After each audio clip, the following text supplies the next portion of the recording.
If you're up for an adventure, you'll love to visit Cairns, Australia, where the rainforest meets the reef. This was my first visit to Cairns, and it turned out to be amazing. My photographer Joe Tremulo and I didn't know what to expect, but with the help of Continental Airlines and the tourism tropical North Queensland, we were able to experience some of the most intense adventure activities ever.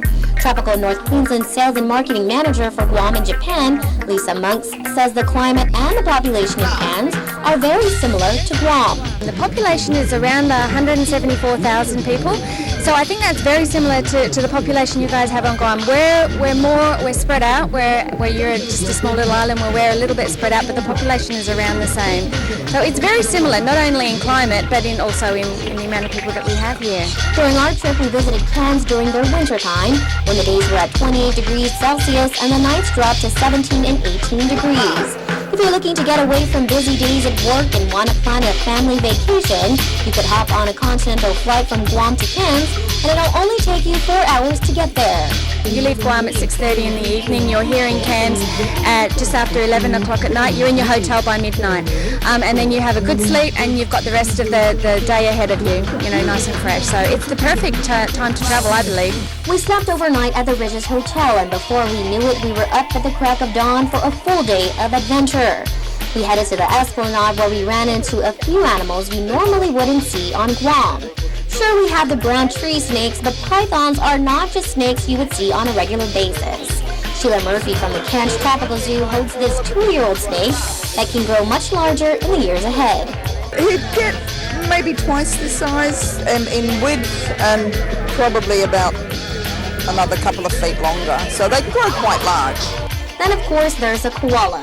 Jasmine Juve says koalas can live an entire lifespan without drinking water. They sleep for 21 hours a day and are awake for only 3. They can live up to 16 years and they only eat eucalyptus leaves. He's a northern koala, so he's only relatively small, and because he's only young, at the moment he's only about 4 or 5 kilos, but he'll get to about 8 kilos, where the southern koala down south, they'll get to about 15, 16 kilos when they're full grown. And then there are crocodiles, which can turn up in the beaches and the rivers in Australia. Evan Creek from the zoo says they're remarkable animals. They can hold their breath for over 3 hours, which is a good thing. And, they only need to eat about 2 kilos of meat a week when they're an adult. So they're a lovely creature.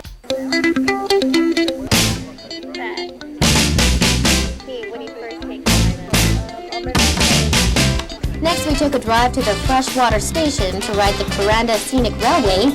Sales and marketing manager Susan Crawford says the village of Kuranda highlights the indigenous culture as well as the natural beauty filled with native birds. You'll be travelling through the Barron Gorge National Park, which is World Heritage listed.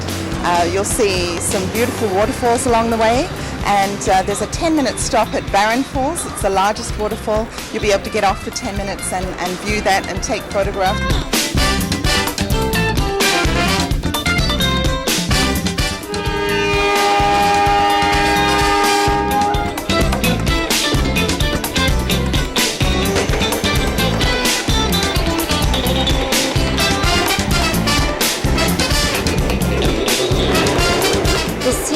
Was just spectacular.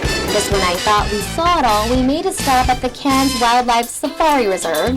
We even saw more animals, from bears and a large rhinoceros to even lions. The Cairns Wildlife Safari currently has 24 lions. 2 of them are being sedated because they are getting root canal. Imagine standing in front of a lion with its teeth less than 2 feet away. It is a pretty eerie feeling. If you think that a lion is pretty intimidating, check out this cheetah. They needed volunteers to feed her, and I knew it would make great footage. So here I am feeding her, knowing that any sudden movement would get me in some sort of trouble. Keep in mind that these animals can run up to 100 to 120 kilometers per hour and hunt down its prey immediately.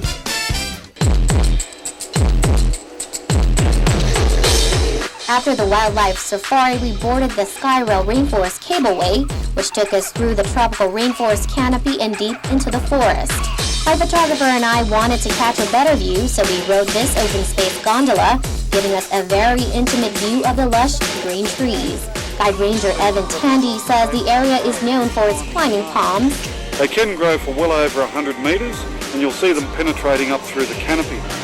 They climb by using a series of sharp hooks on the underside of the fronds, and as they grow, they catch hold of other plants for support. After a long day of sightseeing, we settled into our room at the luxurious Shangri-La Hotel and got ready for a nice dinner near the Esplanade and a night concert featuring very talented Australian artists. The whole day down. Tune in tomorrow night as we hit the sky for a hot air balloon ride. Reporting in Australia for Guam's News Network, I'm Michelle Kennedy.